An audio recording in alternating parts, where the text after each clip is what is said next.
Hello students, class 9th हमने history में chapter 3 start किया हुआ है बेटा, नासीवाद और हिटलर का उदय, है ना। इससे पहले हम 2 वीडियो ऑलरेडी कर चुके हैं। ये आपका 3rd वीडियो है इस चैप्टर का पार्ट 3 है हिटलर का उदय।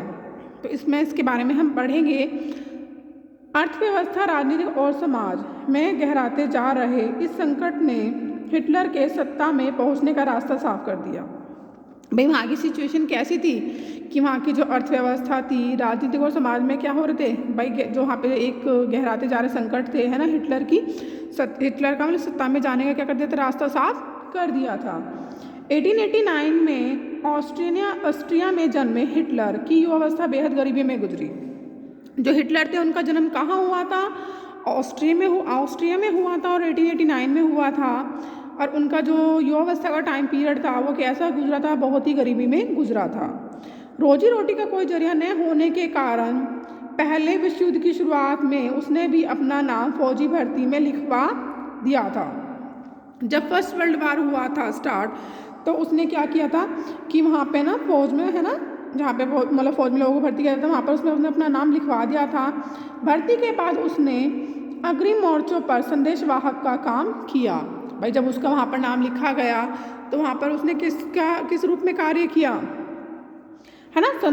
अग्रिम मोर्चे पर संदेशवाहक का काम किया, कारपोरल बना और बहादुरी के लिए उसने कुछ तमगे भी हासिल किए।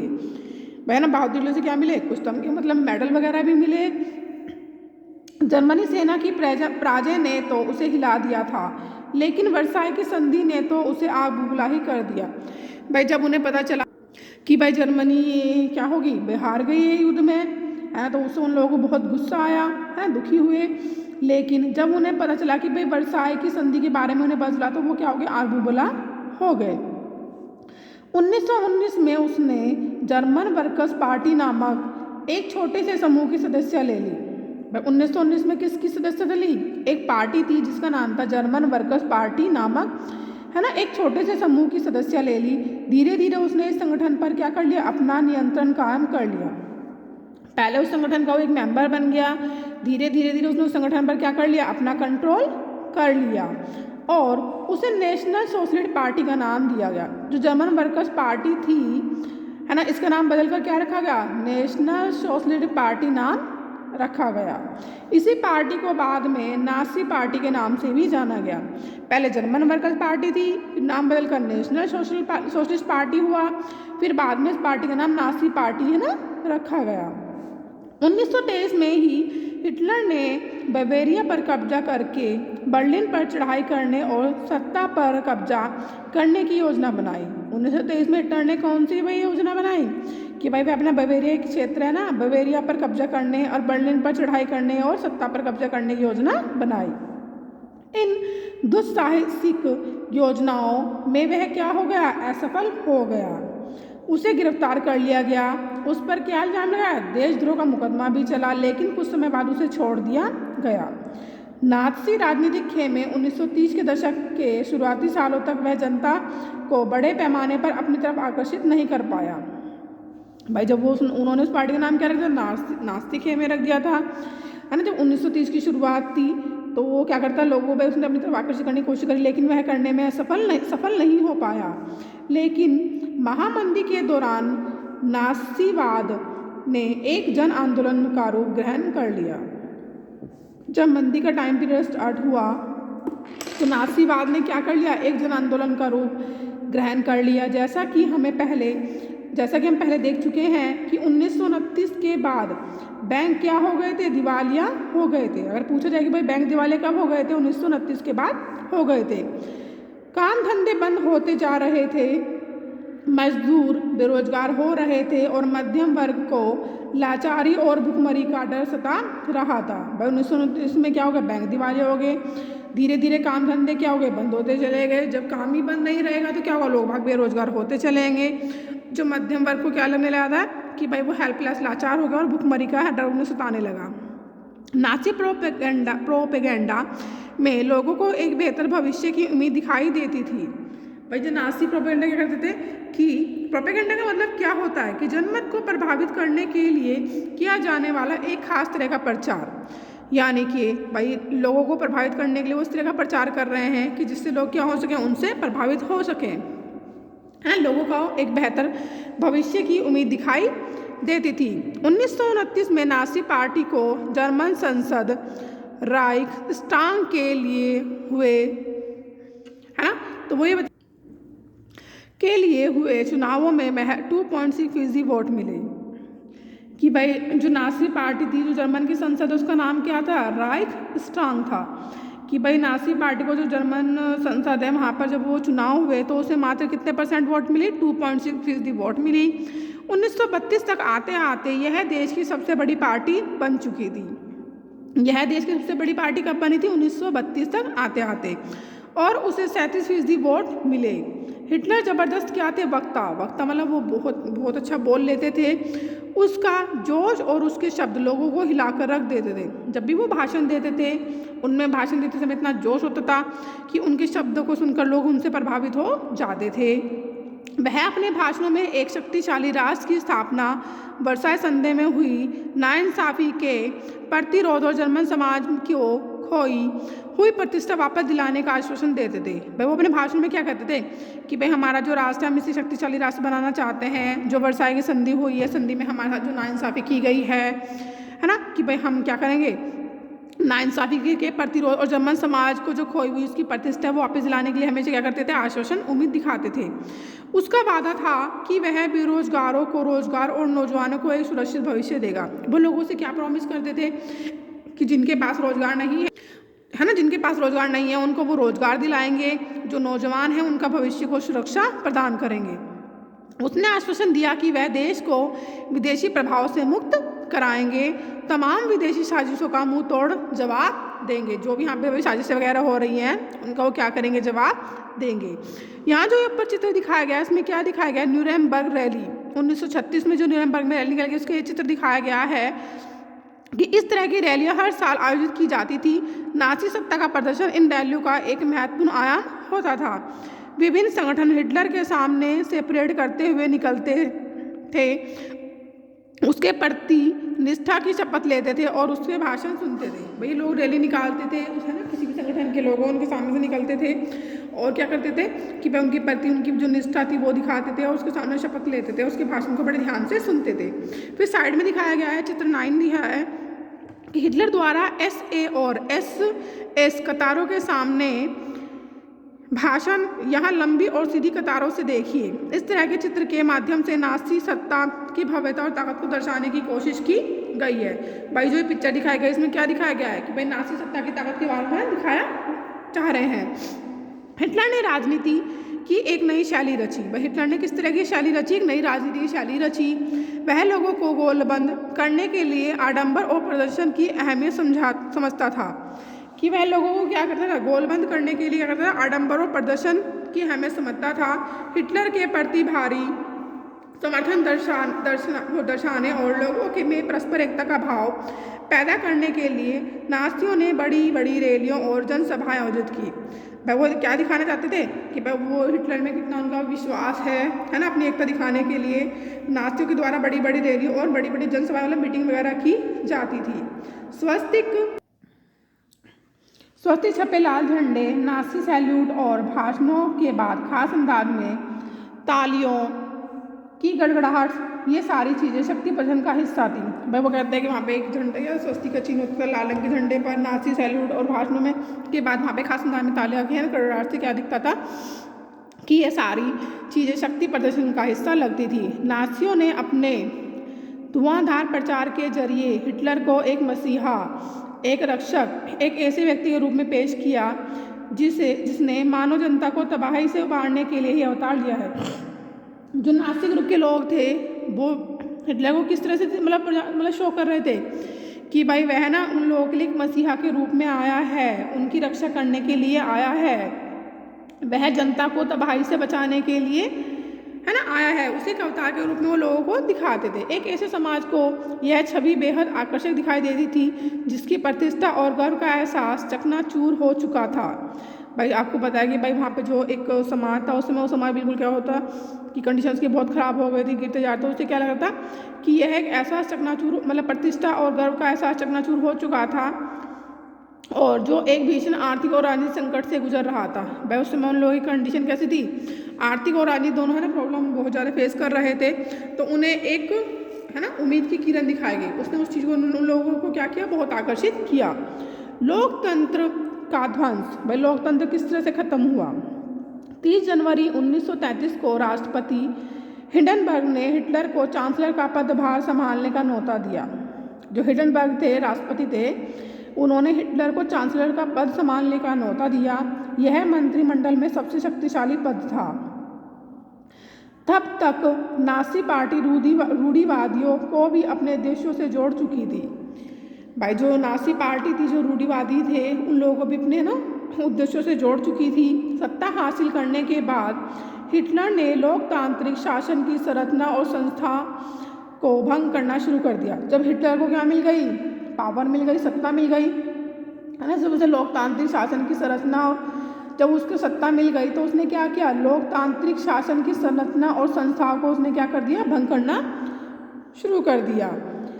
फरवरी माह में जर्मन संसद भवन में हुए, फरवरी में वहाँ पे संसद भवन में क्या हुआ था, हुए रहस्यमय अग्निकांड में उसका रास्ता और आसान हो गया। फरवरी में वहाँ पर क्या हुआ कि जो जर्मन संसद है वहाँ पर एक अग्निकांड हुआ तो उससे उसका रास्ता साफ हो गया। 28 फरवरी 1933 को जारी किए गए अग्नि अध्यादेश के जरिए अभिव्यक्ति, प्रेस एवं सभा करने की आज़ादी जैसे नागरिक अधिकारों को अनिश्चित काल के लिए निलंबित कर दिया गया।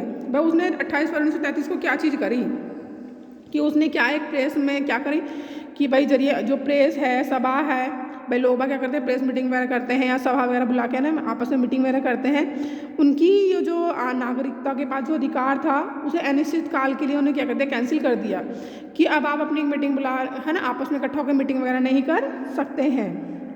वाइमर संविधान में इन अधिकारों को काफ़ी महत्वपूर्ण स्थान प्राप्त था। जो वाइमर संविधान था उसमें इन अधिकारों का था बहुत महत्वपूर्ण स्थान प्राप्त था। इसके बाद हिटलर ने अपने कट्टर शत्रु कम्युनिस्टों पर निशाना साधा। पहले तो उसने भाई मीटिंग वगैरह का जो था राइट्स था वो सबको कैंसिल कर दिया। दूसरा जो उसके कम्युनिस्ट लोग थे, जो उसके कट्टर शत्रु थे, उन पर क्या किया, निशाना साधना शुरू कर दिया।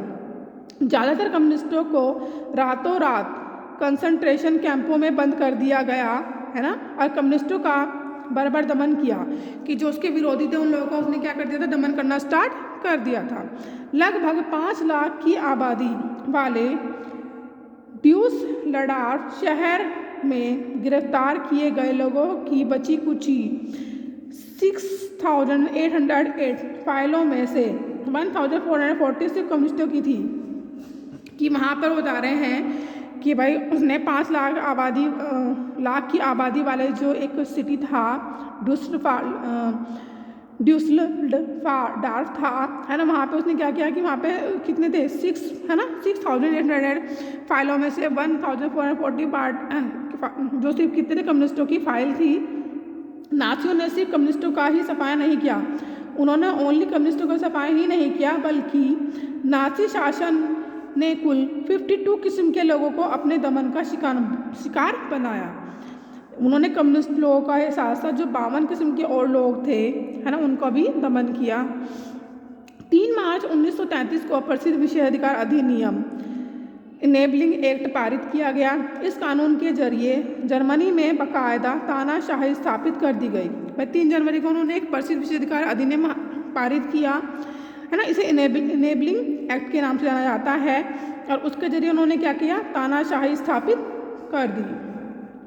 इस कानून ने हिटलर को संसद को हाशिए पर धकेलने और केवल अध्यादेश के जरिए शासन चलाने का निरंकुश अधिकार प्रदान कर दिया। मैं उसमें क्या हो गया कि वह हिटलर को सारे राइट मिल गए कि वह अपने अकॉर्डिंग है ना भाई शासन कर सकता है। कैसा उसे अधिकार मिल गए थे कि निरंकुश अधिकार प्रदान कर दिए गए थे कि वह अपने अनुसार है ना चेंज वगैरह कर सकता है। नासी पार्टी और उससे जुड़े संगठनों के अलावा सभी राजनीतिक पार्टियों और ट्रेड यूनियनों पर पाबंदी लगा दी। भाई जो नासी पार्टी के लोग थे और उससे संबंधित थे हैं उन्हें छोड़कर जो और दूसरी पार्टी थी जो ट्रेड यूनियनों पर, उन्होंने क्या कर दी, पाबंदी लगा दी थी। अर्थव्यवस्था, मीडिया, सेना और न्यायपालिका पर राज्य का क्या हो गया था, पूरा नियंत्रण स्थापित हो गया। पूरे समाज को नासियों के हिसाब से नियंत्रित और व्यवस्थित करने के लिए विशेष निगरानी और सुरक्षा दस्ते गठित किए गए। पहले से मौजूद हरी वर्दीधारी पुलिस और स्टॉर्म ट्रूपर्स के अलावा गेस्तापो मतलब गुप्तचर राज्य पुलिस, एसएस अपराध नियंत्रण पुलिस और सुरक्षा सेवा एसडी का गठन किया गया है। इन नवगठित दस्तों को बेहिसाब असंवैधानिक अधिकार दिए गए और इन्हीं की वजह से नासी राज को एक खूंखार आपराधिक राज्य की छवि प्राप्त हुई। जो आपका ये राज्य था उसे कैसी मिली छवि, खूंखार आपराधिक राज्य की छवि मिली। क्यों मिली? क्योंकि उन्होंने सारा कंट्रोल अपने अंडर ले लिया था, लोगों के सारे राइट्स क्या कर लिए थे, उन लोगों से उनके सारे अधिकार छीन लिए थे। गेस्तापो के यंत्रणा गृहों में किसी को भी बंद किया जा सकता था, मतलब यहाँ पे यंत्रणा जो गृह है वहाँ पे किसी भी व्यक्ति को बंद किया जा सकता था। ये नए दस्ते किसी को भी यातना, जो ये नए दस्ते बनाए गए थे वो किसी को भी यातना गृहों में भेज सकते थे।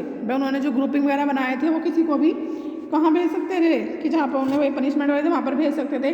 किसी को भी बिना कानूनी कार्रवाई के देश निकाला।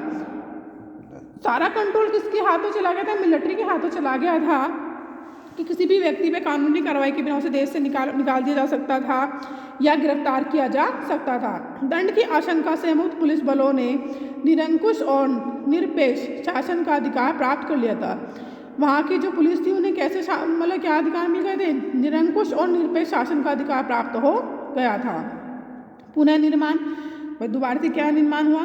हिटलर ने अर्थव्यवस्था को पटरी पर लाने की जिम्मेदारी अर्थशास्त्री हालामार साख्त को सौंपी। साख्त ने सबसे पहले सरकारी पैसे से चलाए जाने वाले रोजगार संवर्धन कार्यक्रम के जरिए 100% उत्पादन और 100% रोजगार उपलब्ध कराने का लक्ष्य तय किया। कि मतलब वो क्या करते थे कि भाई जो रोजगार संवर्धन कार्यक्रम के जरिए उन्होंने क्या किया, 100% उत्पादन और 100% रोजगार उपलब्ध कराने का लक्ष्य निर्धारित किया। मशहूर जर्मन सुपर हाईवे और जनता की कार फास्ट वैगन इस परियोजना की देन है। विदेशी नीति के मोर्चे पर भी हिटलर को फौरन कामयाबियां मिली। भाई विदेशी नीति के मोर्चे पर क्या क्या कामयाबी मिली? 1933 में उसने लीग ऑफ नेशंस से पल्ला झाड़ लिया। 1933 में उसने किससे पल्ला झाड़ लिया? लीग ऑफ नेशंस से पल्ला झाड़ लिया। 1936 में राइनलैंड पर दोबारा कब्जा कर लिया। उसने दोबारा कहाँ पर इस पर कब्जा कर लिया? राइनलैंड पर कब्जा किया। कब किया? 1936 में किया। और एक जन साम्राज्य एक नेता के नारे की आड़ में 1938 में ऑस्ट्रिया को जर्मनी में मिला लिया। उसने क्या नारा दिया? एक साम्राज्य एक नेता के नारे का सहारा लेकर 1938 में ऑस्ट्रिया को उसने जर्मनी में मिला लिया। इसके बाद उसने चेकोस्लोवाकिया पे के कब्जे वाले जर्मन भाषी सुडेनलैंड प्रांत पर कब्जा किया और फिर पूरे चेकोस्लोवाकिया को हड़प लिया। इस दौरान उसे इंग्लैंड का भी खामोश समर्थन मिला। उसे किसका समर्थन मिला? इंग्लैंड का भी समर्थन मिल रहा था, क्योंकि इंग्लैंड की नज़र में वर्साय की संधि के नाम पर जर्मनी के साथ बड़ी क्या हुई थी? नाइंसाफ़ी हुई थी। घरेलू और विदेशी मोर्चे पर जल्दी जल्दी मिली इन कामयाबियों से ऐसा लगता था कि देश की नियति अब क्या होने वाली है? पलटने वाली है। लेकिन हिटलर यही नहीं रुका। वह हिटलर इतना भी करके नहीं रुका। साख्त ने हिटलर को सलाह दी कि सेना और हथियारों पर ज़्यादा पैसा खर्च न किया जाए। जो उसका सलाहकार साख्त था उसने क्या सलाह दी कि भाई सेना और हथियारों पर ज़्यादा पैसा खर्च ना किया जाए, क्योंकि सरकारी बजट अभी भी घाटे में क्या कर रहा है? चल रहा है। लेकिन नाज़ी जर्मनी में एहतियात पसंद लोगों के लिए कोई जगह नहीं थी। साख्त को उनके पद से हटा दिया। मतलब जर्मनी में क्या था कि भाई जो लोग एहतियात वगैरह संभल कर चलने लिए कहते थे तो उनका वहाँ पर उनके लिए कोई जगह नहीं थी। उसे उसके साख्त को उसके पद से हटा दिया गया। हिटलर ने आर्थिक संकट से निकलने के लिए युद्ध का विकल्प चुना। वह राष्ट्रीय सीमाओं का विस्तार करते हुए ज़्यादा से ज़्यादा संसाधन इकट्ठा करना चाहते थे। उसने क्या किया कि भाई आर्थिक संकट से निकलने के लिए उसने युद्ध का विकल्प चुना और वह राष्ट्रीय सीमाओं का विस्तार यानी कि उसकी सीमाओं को बढ़ाने के लिए उसने ज़्यादा से ज़्यादा संसाधन इकट्ठा करना चाहता था। इसी लक्ष्य को ध्यान में रखते हुए सितंबर 1939 में उसने पोलैंड पर हमला कर दिया। इसकी वजह से फ्रांस और इंग्लैंड के साथ भी उसका युद्ध शुरू हो गया। उसने किस पे हमला कर दिया? पोलैंड पे कर दिया। फिर उसका फ्रांस और इंग्लैंड के साथ भी उसका युद्ध शुरू हो गया। सितंबर 1940 में जर्मनी ने इटली और जापान के साथ एक त्रिपक्षीय संधि पर हस्ताक्षर किया। सितंबर 1940 में जर्मनी ने क्या किया कि इटली और जापान के साथ एक त्रिपक्षीय संधि पर हस्ताक्षर किए। इस संधि से अंतर्राष्ट्रीय समुदाय में हिटलर का दावा और मजबूत हो गया। यूरोप के ज़्यादातर देशों में नाज़ी जर्मनी का समर्थन करने वाली कठपुतली सरकारें बिठा दी गई।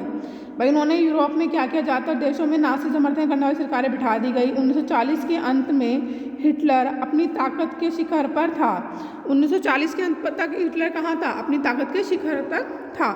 बेटा जी आप इस वीडियो को ध्यानपूर्वक सुनेंगे और इस चैप्टर को पढ़ेंगे और इसमें से क्या करेंगे कि कम से कम 10 या 15 क्वेश्चन वेरी शॉर्ट क्वेश्चन आपको इसमें से छांटने हैं और अपनी नोटबुक में लिखने हैं। ओके बेटा, बाय, टेक केयर।